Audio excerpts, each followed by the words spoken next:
it was two witnesses. One dropped off the father. They were coming back from a wedding. And the main witness, who was a younger gentleman in his 20s, or maybe late 20s, is probably a good way to say it to keep it general.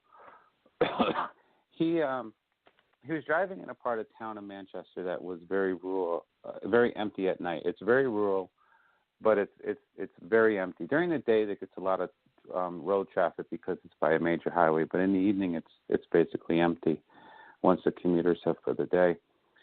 And he was at a stoplight, and he noticed something out of the corner of his eye, and that caused him to get out of his car. And you could do that, and like I said, because there's no one around.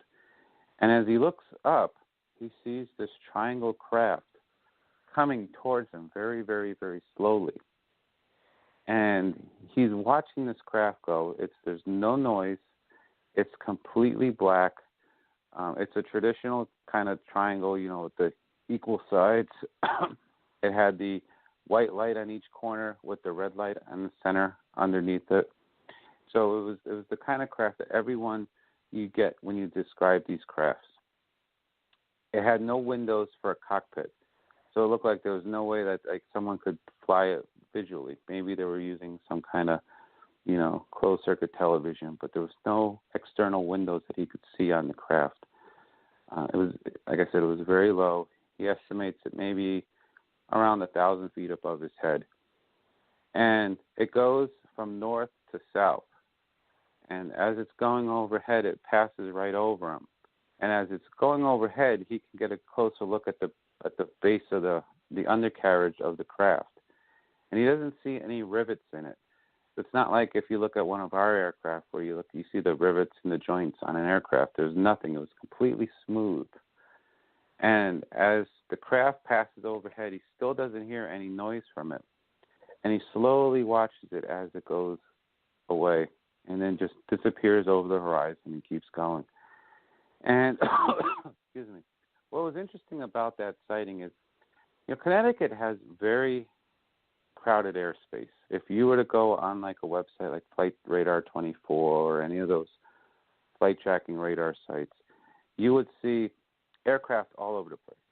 They'll be going either into our airport, which is Bradley International Airport, or they'll be flying up the East Coast over to Europe, or into Boston.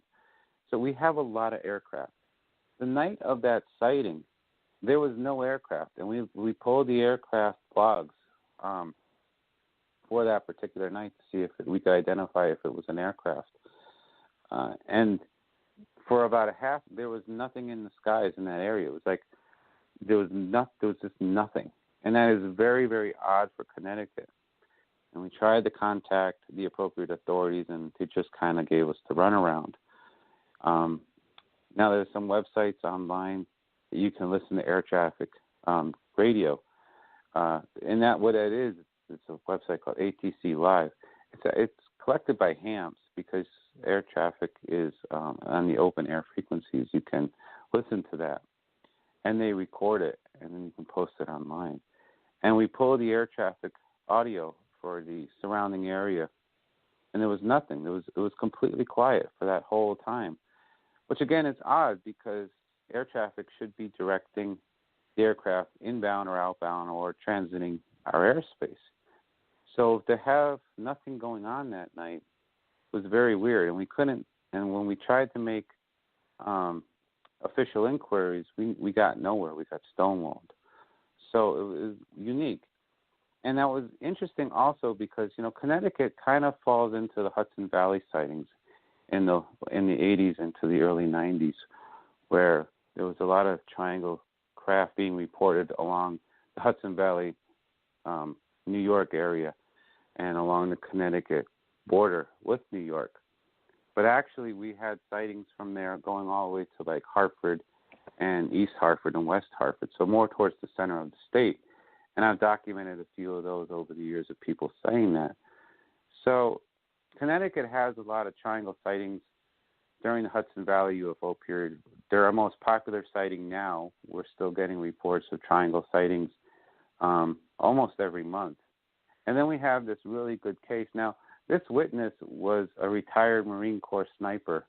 He was in Iraq and Afghanistan, so he's a credible witness. So there's no reason to question his knowledge of aircraft. He's been around aircraft, being in the military, and he knew what the aircraft were that were in our inventory militarily and commercially. So he was very articulate, and his story was very clear and precise, and he was very calm. So it's really an unknown. And with the fact that the skies were empty that night of aircraft is also very weird. So it's a very interesting case, looking at the history of Connecticut with triangle sightings.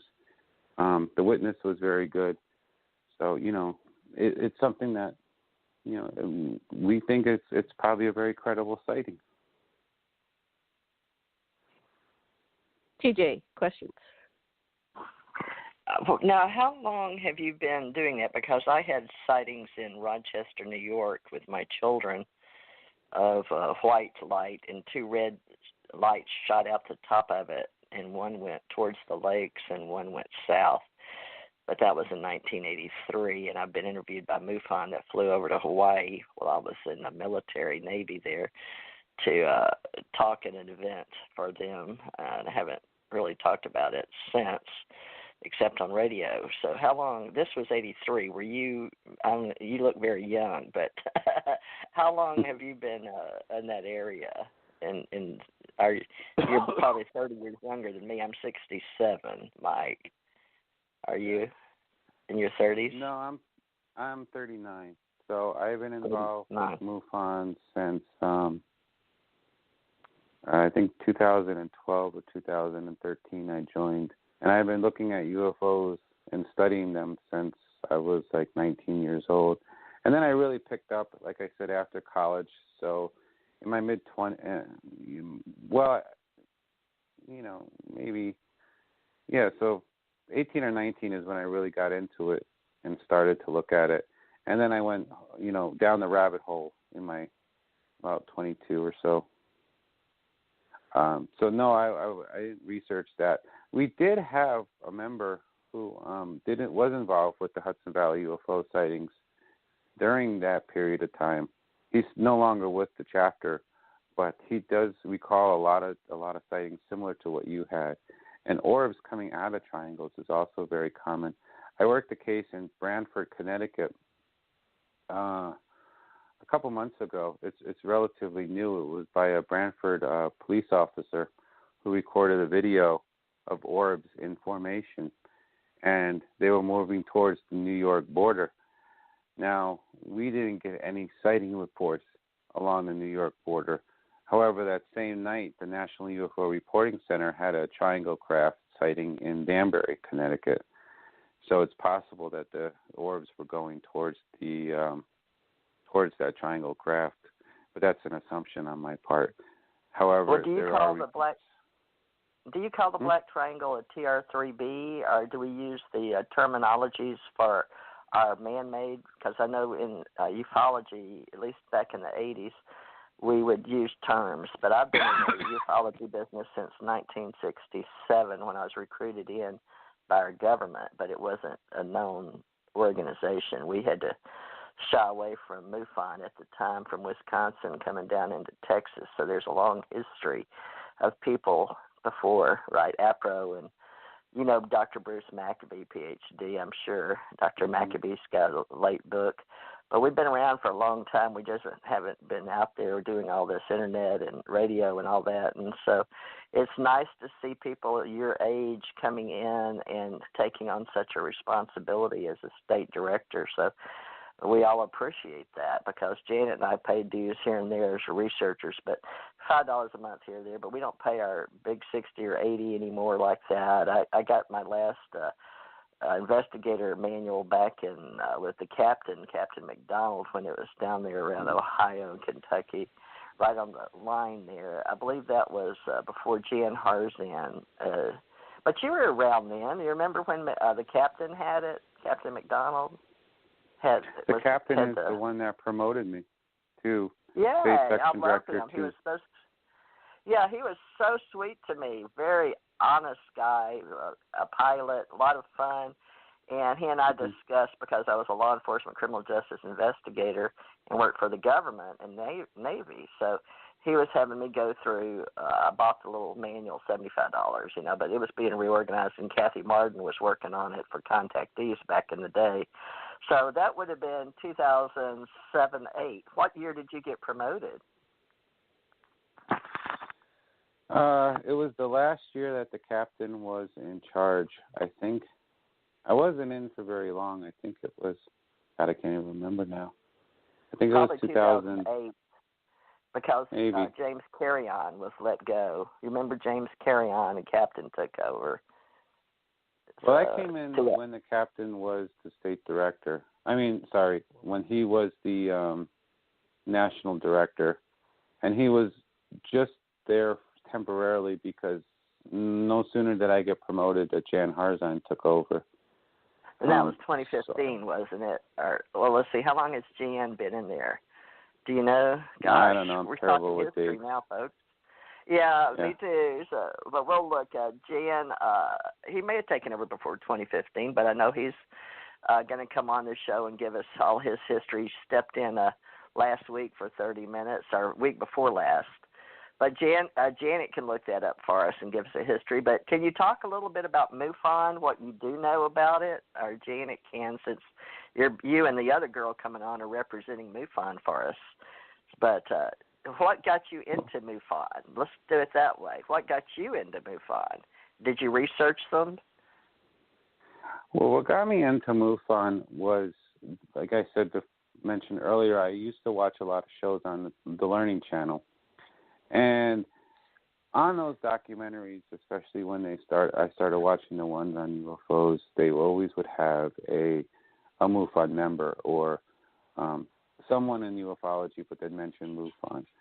And in one of the episodes, I remember they said it was the oldest, most known UFO organization out there. And, that kind of stuck with me. And then there was a show for a while, I think it was like UFOs Over Earth. It was with the Pennsylvania crew, like John Ventry and all of them, they were in it. And it was only a few episodes, and I thought it was very good. It was about, they were going through the process of investigating several sightings. But that was later on, that kind of cemented it for me. But it was that original show, hearing about them either through a representative on one of these TV shows or someone who was a researcher themselves mentioning the organization. Great. Let me just mention that real quick. Mutual UFO Network is a nonprofit organization, folks. The Mutual UFO Network is a U.S.-based nonprofit organization in the United States of America composed of civilian volunteers who study alleged UFO sightings. Now, the headquarters that we're speaking about, when Mike came in and I was part, was in Cincinnati, Ohio. And it was founded in May 31st, 1969, and I was already in it back then through the NASA office. But we had CEO David McDonald from February 2012. So that's who we call the captain, David McDonald. And now the location is moved to Irvine, California. I'd like to mention that the members were John Schuessler, Walter Andrews, Andrus, and Alan Utke. I don't know if I say that right. Utke, Rutke, for those of you that are historians. So we now have Jan Harzan that came in after Captain McDonald. There was James Carrion and David McDonald, and then Jan Harzan, who was talked briefly a couple of weeks ago. So thank you, Mike, for representing Connecticut and letting us talk to you about Mutual UFO Network and responding to Janet's request. I think you found her on LinkedIn. Is that how you found Janet?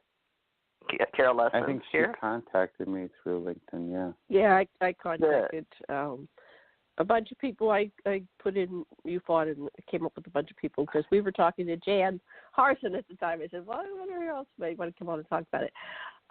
So I want to get back to you, Mike, and so that was one of the, how many cases do you think you personally have investigated, and how many have panned out as being potentially real.